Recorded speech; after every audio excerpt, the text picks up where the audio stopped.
Il y a Jean-Pierre Koudou qui demande que les musulmans disent qu'ils peuvent marier euh, 4 femmes. Alors, Oui, bonjour cher mère, comment allez-vous?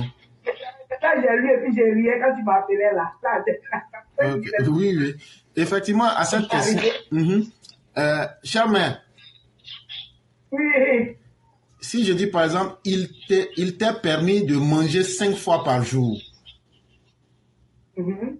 je dis que il t'est permis, ça veut dire que tu as la permission de pouvoir. Est-ce que tout ce Oui. qui est permis est faisable? Non. Et donc, quand vous prenez même cette sourate, il vous est permis d'avoir jusqu'à 4 femmes. Oui. C'est clair, mais ils n'ont pas dit le reste qui est en bas là.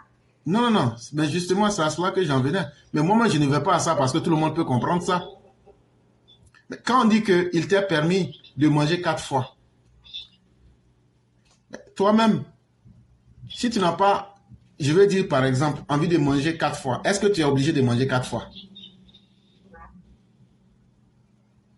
Et donc, tout ce qui est permis n'est pas forcément ce que l'on devrait faire.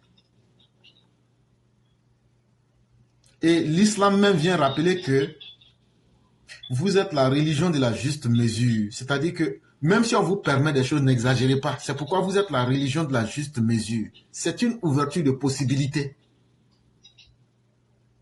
Si c'est une obligation, ça veut dire que tous les hommes du monde là devraient marier 4 femmes, selon en tout cas la règle.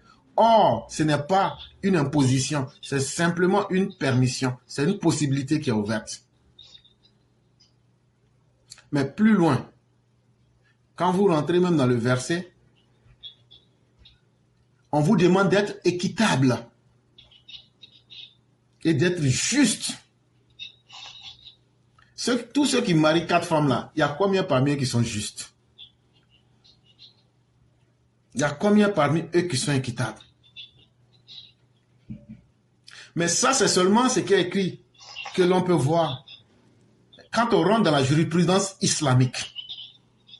Quand on rentre dans la loi islamique, qui peut marier 4 femmes? Qui peut marier 4 femmes? Toi, tu maries 4 femmes parce que tous tes amis ont marié 4 femmes. Ah non, toi qui as une femme là, toi tu es grand frère des célibataires, des idées comme ça. Tu dis comme c'est comme ça, je m'ai marié 4 femmes. Mais tu n'as pas les moyens de les nourrir. Toi, tu es pauvre. Tu n'as même pas les moyens de nourrir 4 femmes. Comment tu peux être juste? D'abord, même l'acte même d'aller marier au-delà de tes capacités est une injustice.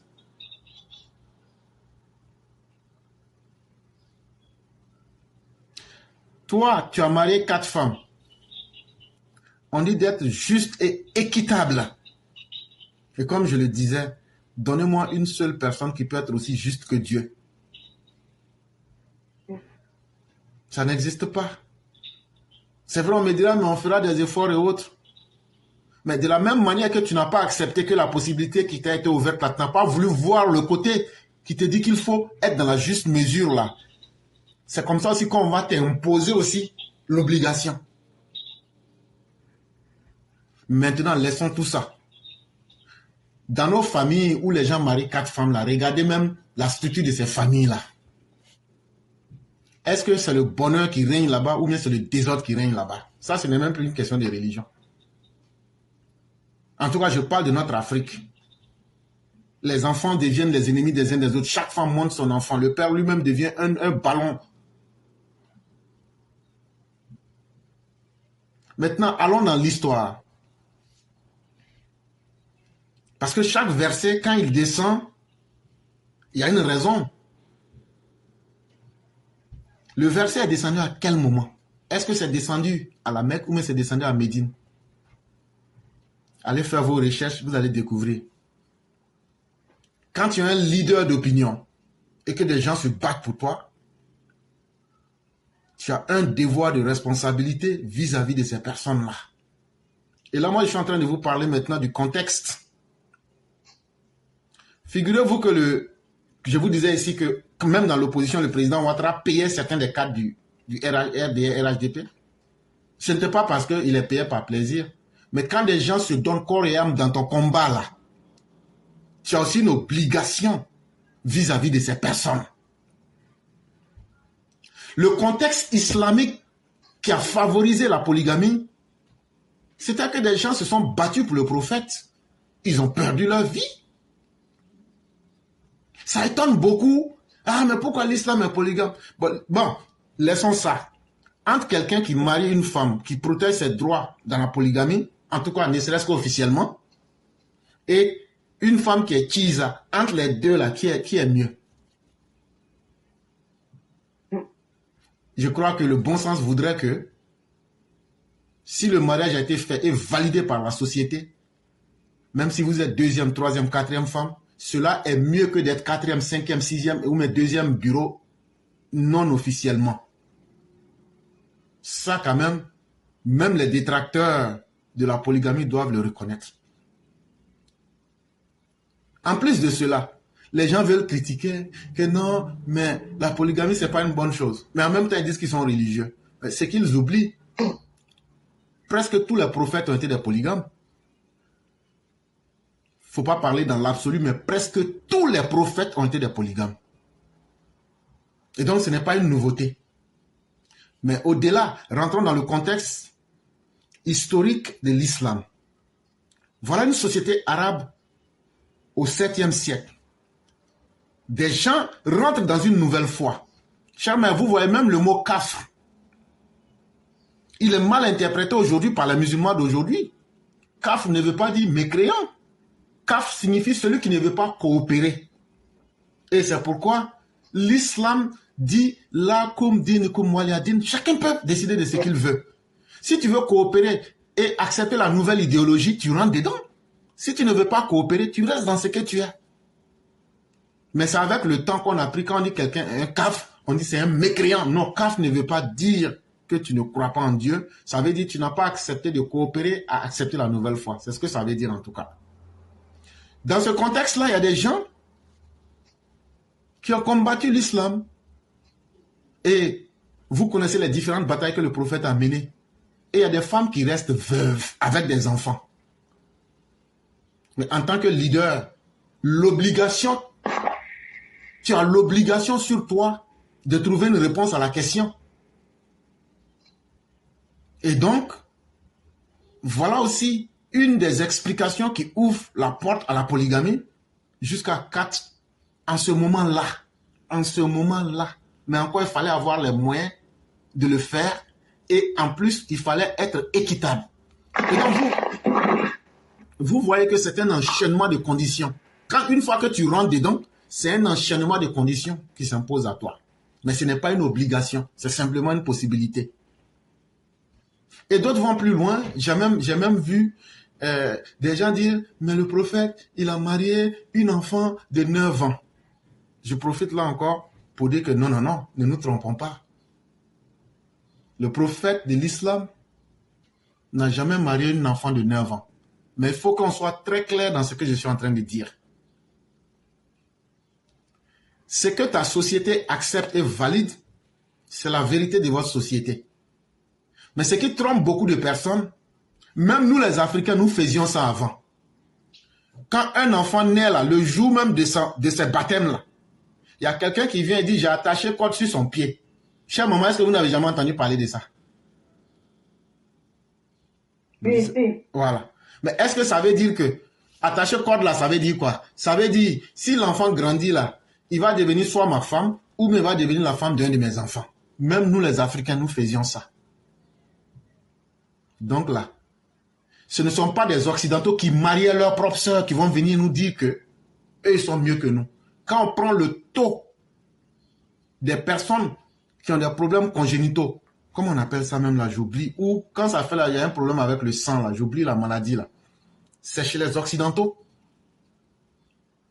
Parce que par pauvreté, il fut un temps en Occident où les gens préféraient marier leurs sœurs, où les gens se mariaient entre eux, dans leur famille. Parce qu'en ce moment-là, c'est la femme qui amenait la dot. Dans l'Occident qui critique aujourd'hui, vous qui critiquez les Arabes, et vous qui voulez salir le prophète des musulmans, il faut qu'on rappelle aussi que ce que vous êtes en train de critiquer, mais qui était normal chez vous, que quelqu'un, il est né même père, même mère, par pauvreté, il marie sa soeur là. Parce que dans votre société d'antan, c'est la femme qui dotait l'homme. De la même manière que vous acceptiez ça, et ça ne vous gênait pas, mais que ça vous choque aujourd'hui là. C'est comme ça aussi que chez les Arabes, tout comme chez nous les Africains, il y avait une tradition qui voulait que, moi par exemple, je peux me lever. Voilà la drépanocytose, c'est ce que je voulais. Mais c'est chez les Occidentaux qu'on retrouve le plus de cas de drépanocytose. Parce que l'inceste même était admis dans la société occidentale. Ça veut dire coucher avec sa maman, coucher avec sa soeur, ou bien, il y en a plein. Et c'est les Occidentaux qui étaient les champions en cela.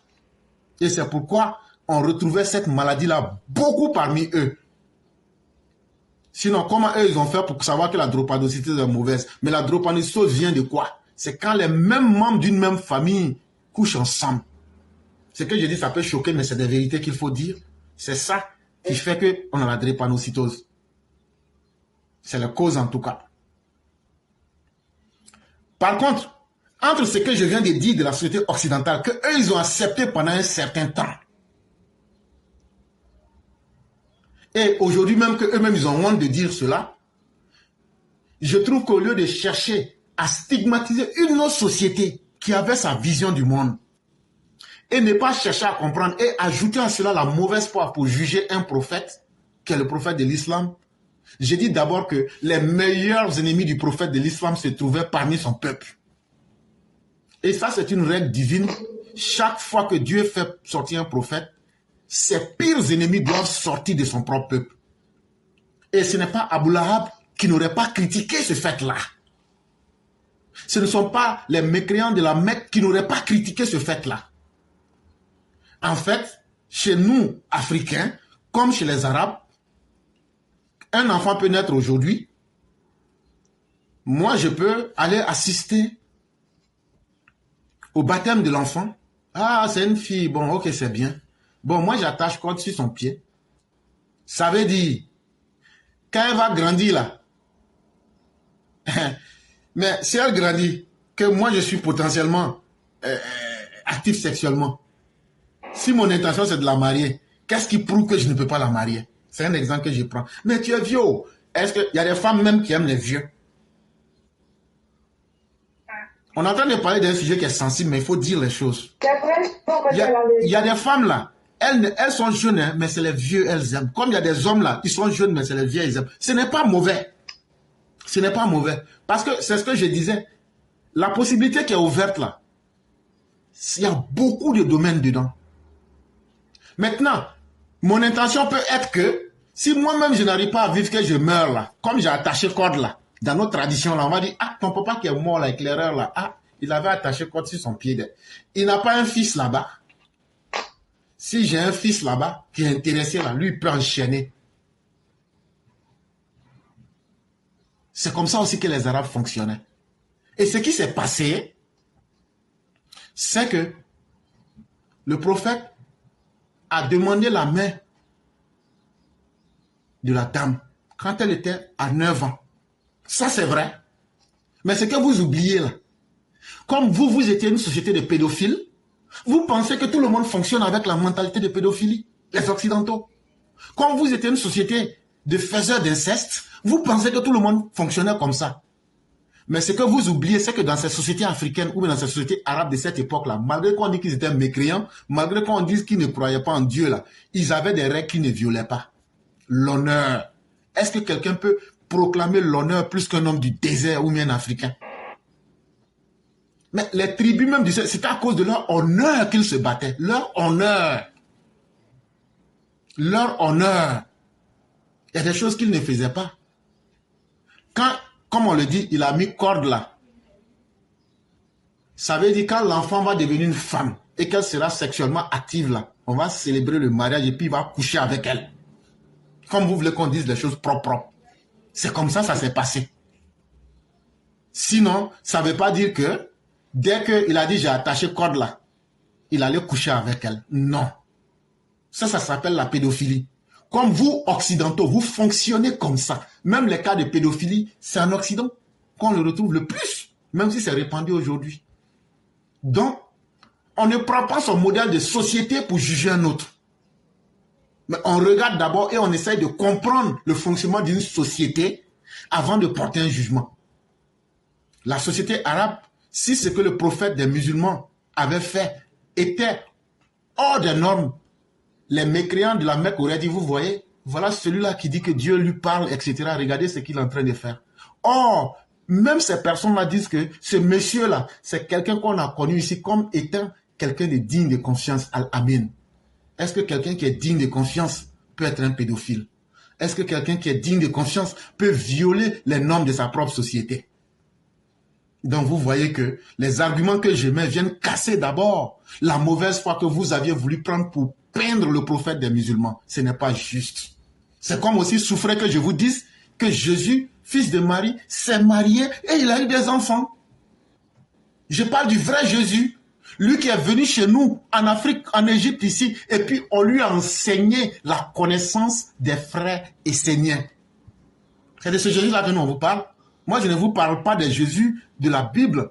Je vous parle du vrai Jésus qui a existé, le fils de Maya. Et c'est pourquoi chez nous, là, il y a le culte de Maya. Mais vous ne connaissez pas ça. Jésus lui-même, avant que Jean-Baptiste parte le oint dans le Jourdain, là, il a passé où? Il a passé où? Il était chez nous. Et après, là, il s'est marié et il a fait des enfants. Si vous voulez même, on peut indiquer certaines personnes. Donc, on se calme. La haine n'a jamais aidé. Et le prophète des musulmans, on peut l'accuser de tout. Mais on ne peut pas l'accuser d'avoir violé les règles de sa société. Et il n'y a aucun individu qui peut dire que le prophète a été indigne de confiance dans toute relation avec lui. Donc, quelqu'un qui n'a pas connu de faille ne peut pas aller commettre quelque chose de dangereusement comme vous le vouliez.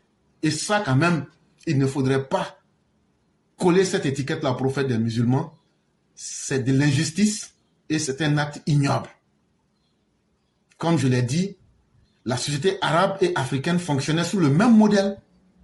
Mais dans cette société-là, les filles grandissaient. Souvent, là, il n'y avait même pas assez d'habits. Mais ça ne passe même pas dans la tête des gens de commettre l'adultère. C'est de cela qu'il est question. À plus fort raison. Nos mamans au nord, là, nos vieilles ancêtres au nord, là, elles se promenaient pas, elles étaient nues, hein, mais il n'y avait rien. Voilà. Mais dans la tête de l'occidental, ça ne passe pas. Lui, il aura une autre manière de voir parce que sa vision du monde est différente de celle de l'Africain. Mais cela ne veut pas dire que la femme fait de l'exhibitionnisme. Si l'occidental, lui va dire, mais voyez-vous, elle fait de l'exhibitionnisme. Alors que non. Elle vit en fonction des conditions de sa société et des règles de sa société. Parce que l'adultère même était déjà condamné dans notre société. Tu peux pas. D'abord, même tu as un bon fétiche, tu commets l'adultère, c'est gâté. Et pourquoi, dans beaucoup de nos sociétés africaines, quand on partait à la guerre, pourquoi ce sont les femmes on prenait? On prenait les femmes pour demander au gars, Joe, tu as passé quelque part. Et on appelle ta maman. Maman, est-ce que tu as dévié un peu? Comme tu n'as pas dévié là, bon, il y a une corde autour de toi, les fonds enlevés, il faut donner à ton fils. Mais si tu doutes là, il ne faut pas répondre, il faut quitter. Sinon, si ton fils il va là, il ne va pas revenir, il va mourir. Mais vous ne connaissez pas les secrets de notre tradition. Donc, femme que tu vois, elle ne porte pas soutien là. C'est parce qu'il n'y avait pas les moyens. Mais la barrière morale de la société est un soutien qui la protège. Et ça, il ne faut pas t'amuser. Il ne faut pas voir qu'elle est là. Il ne faut pas penser que c'est de l'exhibitionnisme. Et donc, les gens n'ont fait que mal juger le prophète des musulmans sans chercher à comprendre la société arabe, sans chercher à avoir un esprit ouvert pour comprendre l'autre. Et ça, ce n'est pas mauvais. Et ce n'est pas bien quand même. Il ne faut pas juger une société à partir de ses propres préjugés. C'est ce que je voulais dire comme la réponse. Vraiment, merci l'éclaireur. Et comme tu as pris, on a pris ce point-là aujourd'hui, je crois que je vais terminer par ça. Voilà, je ne sais pas que tu prends ça. Vraiment, la polygamie, l'éclaireur, c'est le jour que j'ai lu le Coran, lu bien cette page, j'ai dit, waouh, la polygamie, c'est pas comme si on dit tout musulman doit forcément marier 4 femmes. Et Dieu l'a dit, et c'est bien dit dans le Coran que si tu peux, et si tu crains d'être juste, reste avec une. C'est ce qui est dit dedans. Et les gens voient de la polygamie comme quelque chose de mauvais. Moi, en tout cas, je ne vais pas mentir, si quelqu'un devait être contre la polygamie, j'y serais parmi. Mais quand j'ai fini de lire le Coran et que j'ai compris cette partie, je me suis dit, mais mais c'est aussi simple. Vous voyez ce que Dieu a dit, c'est parce que les gens ne sont pas justes, les gens ne pratiquent pas comme de la manière c'est dit, et c'est ce qui nous envoie des problèmes. Vous voyez, sinon moi par exemple, j'ai un cousin, je lui dis chapeau, je sais que nous suit, vous êtes vraiment big up à toi. Mon cousin là, quand il voulait prendre sa deuxième femme, sa femme est quelqu'un qui voyage beaucoup. Elle ne voulait pas. Elle dit non, je ne veux pas. Il dit ok, tu préférerais que je sorte avec la bonne de la maison? Ou bien tu préférerais que j'ai des maîtresses partout? Mais un jour, la femme s'est assise, et puis lui-même a dit à la femme maintenant, ok, comme c'est comme ça, tu ne voyageras plus. C'est fini. Tout plus que tu ne veux pas que je prenne quelqu'un d'autre quand tu n'es pas là, tu ne voyageras plus. La femme même s'est assise, elle a dit que ça ne l'arrangeait pas. Elle lui a dit après que, ah, franchement, moi, voilà ça, il faut qu'il a dit, il n'y a pas de problème. Et la deuxième qui est là aujourd'hui, c'est-à-dire c'est la femme là aujourd'hui qui dit souvent à son mari, comme je dois partir là, pardon, faut partir de l'autre côté, puisque je dois partir. Aujourd'hui, dans la condamne avantageuse à elle ou pas. Moi, je préférerais que mon mari, je sais où il est, que je ne pas savoir où il se trouve. Maintenant, la polygamie n'est pas faite pour tous les hommes. Toi, l'homme qui n'a pas les moyens là, tu as plusieurs femmes pour faire quoi? Demande-toi même. Et moi, j'ai trouvé que nous, les femmes, on a fait que les hommes sont devenus paresseux aujourd'hui. Ils ne sont plus prêts à se tuer pour avoir tout.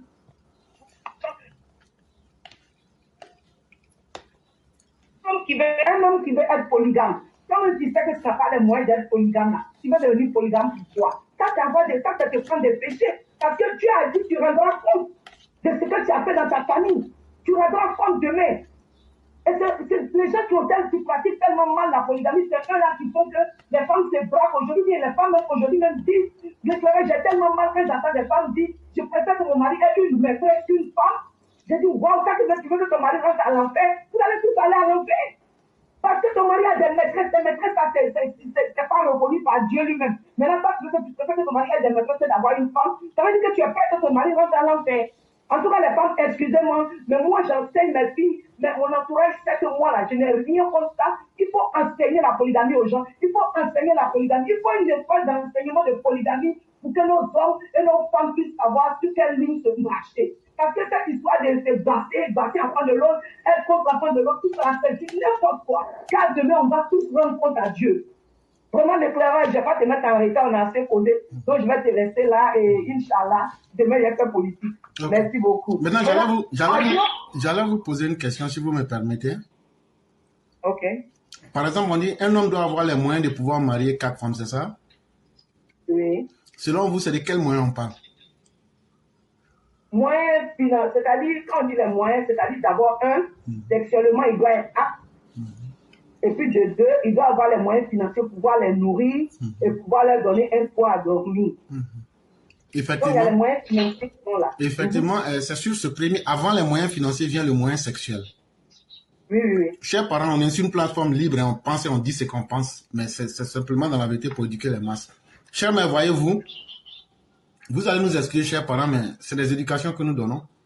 Il y a des garçons là, tu les vois, ils sont beaux, ils sont grands, mais après un coup là, il ne peut rien faire encore. Il est là, quand tu le regardes là, il est grand comme Baobab. Quand les femmes le voient, ils disent, celui-là, mais c'est un coup qui est là. Après ça, il ne peut rien faire. Mais ça ne veut pas dire qu'il n'est pas un homme. Hein. Mais c'est comme ça que son corps est. Même si il faut l'attraper, il faut le frapper, puis tu mets sable sur lui, tu verses l'eau sur lui là. Il ne peut pas. Il faut attendre le lendemain. Mais tu vas trouver une femme, elle là. Elle va te dire, si tu n'as rien fait, au moins c'est 3. Est-ce que ceux-là peuvent s'entendre? Ceux-là ne peuvent pas s'entendre. Donc, même dans le mariage là, avant de se marier là, toutes ces questions, on doit bien les évoquer. On doit bien les évoquer. Toi, tu n'arrives même pas à faire un coup. Toi, tu t'en vas prendre 4 femmes. Toi, là, tu vas tenir. C'est eux là, matin comme ça, les femmes versent l'eau sur eux là. Et puis, le gars dit, je laisse pour moi Dieu. C'est pas Dieu qui a laissé des... Tu laisses ça à ton incapacité. Et ce qui se passe là, c'est que tu n'es pas un homme. Elle vient comme ça, elle prend son doigt là, et puis elle touche ta tête comme ça. Elle dit, toi là, devant les enfants, dans le cours public. Et puis tu es là, tu dis, ça va rester toi-même là, parce que les autres ont fait, tu t'es mis dedans. Même les capacités physiques d'un homme là, tu dois te regarder. Là où tu peux là, c'est là-bas tu te mets. Est-ce que tu sais que selon la jurisprudence islamique, une femme peut demander le divorce, ou même un homme peut demander le divorce, sur la base que les compétences sexuelles ne sont pas au même niveau? Est-ce que vous savez ça? Ça veut dire le monsieur là, lui, il ne dort pas la nuit. La femme peut dire, ah, ça là, vraiment, moi, je ne peux pas tenir. Faut pas que tu vas me tuer un jour. Ça là, on peut aller au tribunal, on va dire, ah, il y a une compatibilité d'activité sexuelle. Vrai là. Parce que l'acte sexuel, c'est d'abord sacré, mais c'est aussi un plaisir. Mais si ça devient mort, où il y a mort d'homme là, mieux vaut se séparer. Et tout ça là, même ne pas pouvoir être capable de nourrir, même tout ça, ce sont des facteurs qu'il faut réunir. Et aujourd'hui, on ne tient pas compte de tout ça. Non, Dieu va décider du reste. Dieu ne décide pas du reste. Et donc, il faut quand même que nos religieux essaient d'expliquer clairement. C'est sur ça qu'on ne s'entend pas avec nos religieux. Eux, ils sont dans cette histoire d'enfer et de paradis. Si tu fais ça, tu rentres au paradis. Si tu fais ça, tu rentres en enfer. Mais moi-même, là, j'ai marié 4 femmes, là. J'ai vu l'enfer dans mon foyer. Et toi, tu es en train de me parler de paradis. C'est ce qui fait que je me cache toujours à la mosquée ou à l'église. Je suis le dernier. Tant qu'on ne me chasse pas, je ne sors pas. Parce que je sais ce qui m'attend à la maison. Parce que là, je suis un faiseur de un coup. Or, mon devoir voulait que je puisse assumer. Et c'est lui qui est toujours fatigué. C'est un exemple que je prends qui fait rire, mais ce sont des vérités qu'il faut décomplexer et qu'il faut dire. Et donc, il y a tous ces facteurs-là qu'il faut prendre en compte pour ne pas quand même se déstabiliser et puis mal comprendre les choses. C'est ce que je voulais ajouter. Merci les frères. Moi, en tout cas, j'aimerais entendre un jour que dans nos écoles islamiques, qu'on donne des cours de polygamie et des cours de mariage à nos jeunes filles. Parce qu'aujourd'hui, il y a trop de divorces, il y a trop de femmes. On tue chaque fois. Vous voyez la violence que les opposants veulent créer encore là. C'est pour tuer encore les hommes, pour laisser encore les femmes blessées. Et les autres femmes mariées aussi ne veulent pas de polygamie. On ne comprend rien. Maintenant, les femmes sont réfléchies entre elles. On ne comprend rien, franchement. La religion musulmane, moi, comme je suis musulmane, je vais parler de mon côté, vraiment enseigner, faire des classes de polygamie à nos jeunes filles, faire des classes de mariage à nos enfants, à nos jeunes hommes aussi. Que les hommes aussi aillent prendre les cours. Parce que la polygamie là, on ne peut pas devenir polygame qui peut. Voilà, qui veut. On devient polygame qui peut. Et puis, avec les règles de Dieu, parce que si on regarde bien, on dit la polygamie, c'est dans le Coran, ça se trouve. Donc, ça veut dire qu'en tant que musulman, là, on a le droit d'enseigner ça à nos enfants. On a le droit d'enseigner ça pour qu'ils comprennent que quand un homme te prend, ce n'est pas pour aller faire la concurrence avec sa femme. Quand un homme te prend, ce n'est pas parce qu'il n'est pas heureux chez lui à la maison. Et puis, les hommes sont des menteurs aussi. Ils vont te mentir, ils vont te mettre à quelque chose. C'est comme en fait, tu essaies de... Ça, là, il fallait... Tu ne pouvais pas terminer si tu n'as pas incité les hommes. Les femmes aussi sont méchantes. Voilà. Mais les hommes aussi, c'est des menteurs. Nous, on est menteurs, mais vous êtes méchantes. Voilà. Nous, on ne va pas les dire pour nous. Les hommes aiment dire ce que dans la tête qui n'a pas de contenir. Mais est-ce que vous-même, là, est-ce que les femmes même n'aiment pas mensonge, là? Non, c'est ça, c'est qu'il faut voir. C'est pour que tu avais fait que nous, on commence à aimer les mensonges. Parce que quand l'homme vient, tu vas même te dire, ma femme à la maison, elle est comme ça. L'homme qui te dit ça déjà, après laisser partir, parce que c'est fait bon homme. Demain, si tu rentres là, tu vas te faire la même chose aussi à une autre. Donc, un homme vient vers toi là, c'est toi et lui là qui comptez, c'est pas sa femme de maison là. Celle qui est à la maison, qui n'était pas là-bas quand il la prenait. Donc, pour elle va t'intéresser. Elle ne t'intéresse pas, mais les hommes mentent aussi. Pardonnez, chère communauté musulmane, enseignez la polygamie à nos hommes, enseignez la polygamie à nos filles. Voilà, c'est tout ça, il va terminer. Parce que il y a trop de femmes dehors. C'est difficile pour un homme aujourd'hui d'être fidèle à une seule femme. Papa, voilà, et toi, c'est la tête qui a dépassé. Faut laisser mon papa, oh. Mais nos jeunes frères, on regarde la tête, c'est difficile pour qu'ils soient fidèles. Et l'infidélité est condamnée par Dieu lui-même. Donc, permettez aux femmes aussi, d'être juste qui ne peuvent pas aller un coup là, c'est pas pour vous. Parce que tu fais un coup là, tu vas de l'autre côté, elle va te dire, tu as fait un coup là, tu n'as pas touché, puis voilà le problème. Donc, enseignez la polygamie, merci de faire. Ce que vous êtes en train de dire... Non, mais ce que vous dites, c'est la vérité pourtant. À l'époque du prophète, il donnait des cours sur la sexualité dans la mosquée. Les religieux qui sont là, ils connaissent. Il parlait de tout et de rien. Sinon, comment se fait-il qu'il y a des règles et autres? Comment se fait-il que vous lavez la janaba, la purification musulmane? Qui a enseigné ça aux musulmans? C'est lui. Et donc, le prophète avait des séances où il parlait de tout. Et il expliquait tout, il décomplexait tout. Donc, ne voyez pas que nous sommes des mauvaises personnes et qu'on essaye de dire des choses qui font honte. Mais c'est ça qui fait qu'on est né là. C'est qui te fait honte là.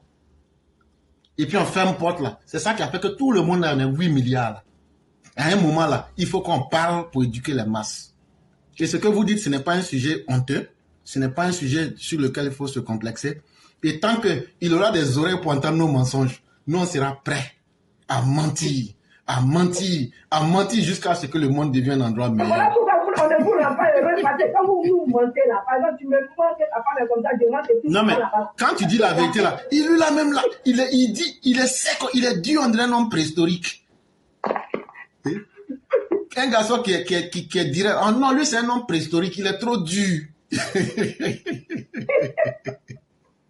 Vous ne dites pas la vérité. Vous-même qui avez fait que c'est difficile aujourd'hui. Vous ne dites pas la. Un homme même, il sait que lui-même il gagne de 5 000, il va te promettre iPhone de combien de prix. Tu vois des trucs comme ça. Mais cher maman, est-ce que si un garçon vient vous dire, bon, j'ai vu en bas du pont. Un garçon te regarde, j'ai vu en bas du pont. Ça là, il va pas avoir femme. Si tu viens à une femme qui vient en bas du pont, si elle t'aime vraiment là, elle va te dire comme ça tu es en bas du pont là, moi j'ai une chambre, donc Dieu va te débrouiller dedans. Et puis on va réussir. Voilà pour quelqu'un qui t'aime. Mais si tu viens en bas du pont, tu viens me dire que ça, tu vis dans comment on appelle, maison de 3 chambres salon. Mais et puis après je vais découvrir que tu es en bas du pont. Tu as le bras et puis j'avance. Tu dis qu'il vit dans le duplex. Les hommes pardonnez, dites la vérité, surtout vous qui voulez être polygames là, dites la vérité aux femmes, ne mentez pas aux femmes. Il faut parler à Ladi Lametou. Il faut bien parler à Ladi Lametou, il faut lui donner des conseils. Lui et puis mettez tes fêtes. Je te jure, non. Alors on va dire la vérité. C'est la vérité aux femmes. Ce n'est pas toutes les femmes qui aiment le mensonge. C'est la vérité. Et si une femme va t'accepter, vous allez voir qu'une femme comme ça, quand tu la prends, et puis ta femme aussi à la maison, il faut lui parler. Un homme ne marie jamais une femme, une deuxième femme, troisième femme, quatrième femme, sans cause. Moi, mon mari, tu viens, tu me dis, tu veux une autre femme, je vais te demander, mes chéris, à quoi? Ok, comme d'habitude, quand je te touche, tu dis que tu es toujours fatigué là. Donc voilà pourquoi. J'ai dit, ah là, tu as raison. Moi-même, je vais te dire que je suis fatigué. Vous voyez, quand vous dites, quand la vérité est là, comme ça, là, le foyer là va marcher. Mon cousin, big up à toi, et voir que tout ça là, ça coule. Cousin, bravo. Cousin, on est avec toi. Ah, mon cousin, c'est un chien, c'est un garçon. Ça bouge, je ne sais pas comme la même musique, la même musique, pardon, pas de l'autre côté, je vais voyager.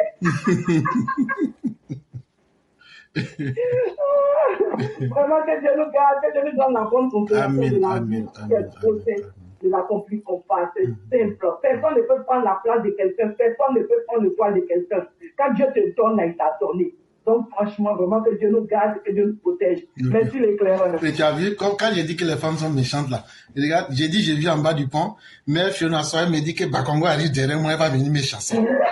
Il n'y a pas de problème. Si on me change, je vais créer un quartier précaire.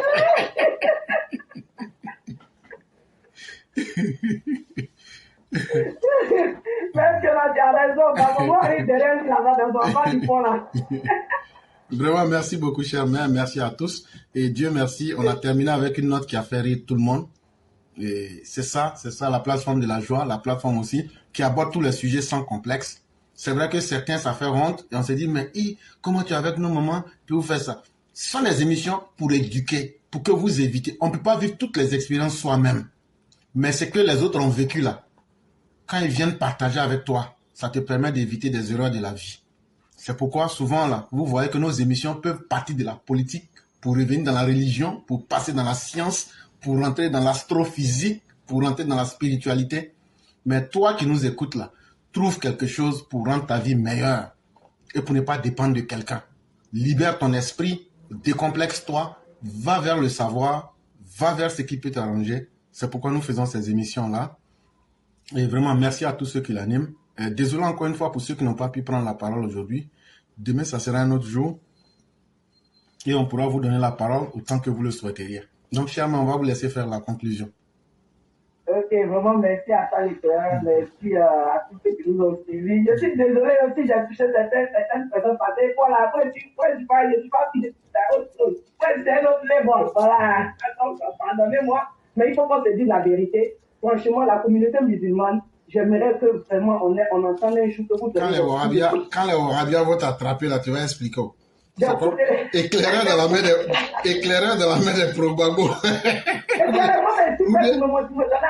Enseignant d'État, même. Ou bien. Pour le polygamie, moi, je n'ai pas de problème. Parce que franchement, il faut qu'on protège, il faut qu'on parle à nos enfants que la polygamie n'est pas un point où il faut aller faire la concurrence, ce n'est pas ça. Et les hommes aussi, il faut qu'on les enseigne aussi pour qu'ils soient vrais envers les femmes qui veulent être des polygames. On ne devient pas polygame qui veut, mais on devient polygame qui peut. Voilà, quand tu ne peux pas, il faut laisser aussi. Ne pas aller mélanger nos soeurs, ne pas aller mélanger nos enfants. Les médicaments vont sortir de partout. Quand ton ventre est rempli de babadis, et toi aussi, il faut donner conseil là. Il faut donner conseil à maman Ouragande. Elle veut rentrer dans le mariage des Djoula. Je dis ça, la façon dont on l'a frappé là-bas. Là. Ça va être gay entre l'ouest et puis le nord. Mais moi, je ne vais pas prendre parti. Si je suis moins contre là. Voilà. Je vais rester à côté. C'est pas elle qui doit aller marier B52. De toute façon, les Djoula vont la limer là-bas. Là. Moi, je ne vais rien dire. Il faut lui donner des conseils. Hein. Vraiment, voilà, il faut qu'on pense à ça parce que la société devient on va de plus en plus mal, ça va de plus en plus mal pour nos filles. Vraiment, franchement, il faut que vraiment ils enseignent ça à nos enfants. J'aimerais entendre ça un jour qu'on enseigne le mariage et la polygamie à nos jeunes filles. Ce n'est pas, voilà, maintenant si toi tu as eu la chance que Dieu a fait que tu as eu un homme qui reste avec une femme, c'est ta chance. Mais c'est rare qu'un homme reste avec une femme toute sa vie sans avoir touché à côté. Il faut qu'on se dise la vérité. Donc, merci là-bas, merci de l'erreur. Tu veux forcément nous juger, on dirait Jésus. Pardon, on vous connaît. On vous connaît. Dieu est grand. Bon, direct enferme. Les chats, vous avez vu, elle est en train de vous attaquer inutilement. Est-ce que ça va, c'est bien? Oui. Si j'ai dit tout, si ton même forum me dit de les toucher là, voilà, et après tu vas toucher dans la raison, Mais vous savez que les gens ont la foi aujourd'hui, hein? Les gens sont dotés d'une foi et croient en Dieu. Il ne faut pas accuser nos pères, hein? Vraiment, merci à tous. Merci beaucoup.